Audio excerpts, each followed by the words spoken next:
What the fuck is sleep? I don't even know what that is. Just pull me up over that tree. Hold up and watch that bitch feed. Shout out What Sleep TV, man. What Sleep TV? Ain't no sleep, motherfucker. Well, let's talk about the project that you just released. BBGonProfit. Yes, sir. Tell us about that. How did that come about? BBGonProfit, an album about making it count in more ways than one. A collaboration effort between myself and Carmine Prophets out of Dallas, Texas. Shout out to him. Yeah, shout out to Carmine, my dog. We're gonna get you on here soon, trust and believe. Man, this actually started around COVID.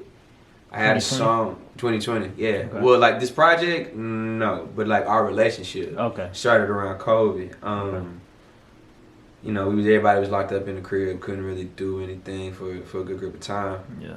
And let him tell it, he was just trying to find ways to kind of like interact with like Nashville artists at the third. I think he moved here like a couple years before COVID or whatever. So, you know, he's doing some things to kind of keep his name out there, keep stuff interesting, plus trying to reach out and figure out who really moving, who really shaking out here. Right. And I had a song that I did / drop back in 2017 called Desires, produced by Kato, and we was talking like, you know, before we hopped on this.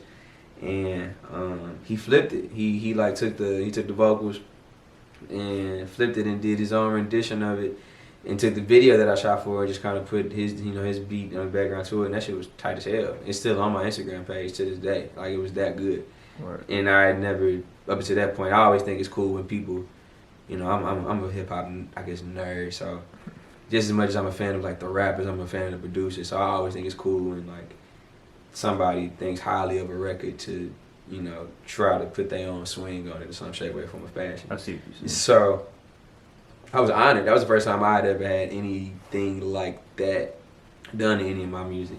So we fast forward to probably like either fall of 20, maybe like summer of 21.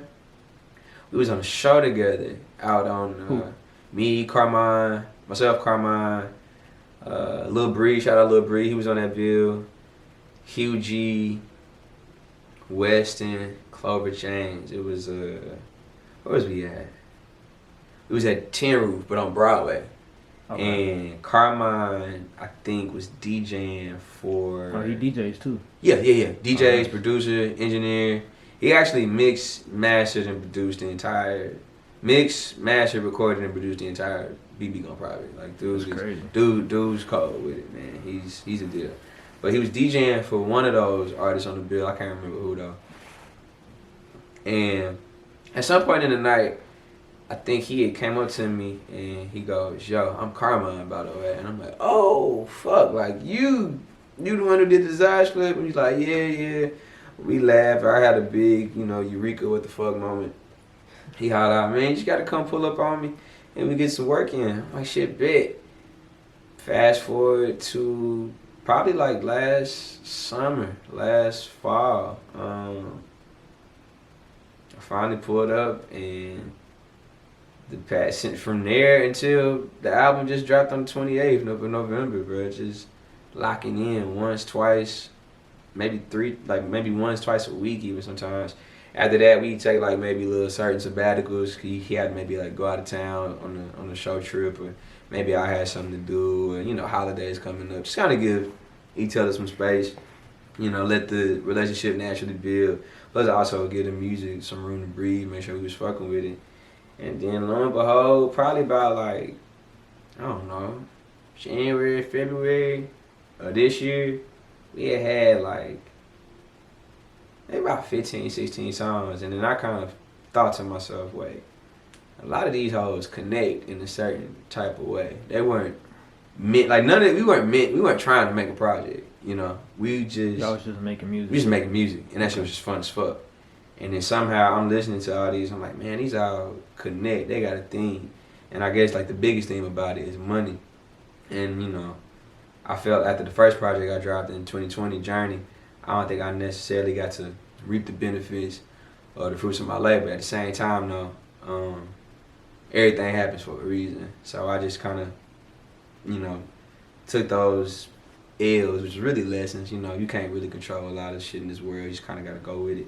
Yeah, and you know, with these sessions, with the BBGonProfit sessions, it was a whole lot of just having fun, not really thinking about it. This is a whole new producer. My first time ever working with just strictly one producer on anything, and just trying shit, not being afraid of anything, man. We was just in there just having fun, but I just felt like popping my shit. I felt like, I don't want to say the industry owed me anything, but it's like I need my coins. How can y'all determine what my music, my livelihood, my transparency is worth? It ain't worth no point 0.0000010th of a cent, you know.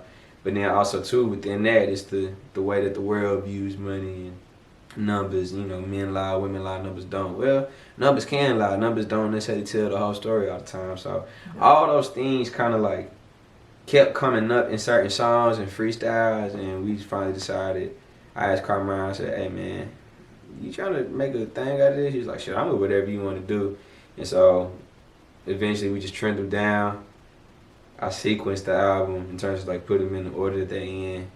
He put together the skits and tied the shit up, and that's where you came in on the intro, which is the craziest shit, cause originally that wasn't there. Like the songs like after that was already in order, and then maybe like 2 months ago, he's like, "Hey, just press play and listen to this."